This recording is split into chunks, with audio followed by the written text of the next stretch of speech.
জুলাই আন্দোলন, যেটা কিন্তু আপনাদের আন্দোলন স্থগিত হয়ে গেছে, সেটা কিন্তু আরেকটু যাচ্ছে। হাদি ভাইয়ের বিচার না হওয়া পর্যন্ত আমি কিন্তু মাঠ ছাড়ব।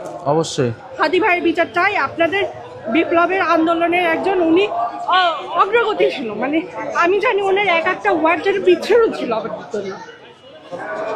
তো আমরা হাদি ভাইয়ের বিচার কিন্তু ছাড়বো না।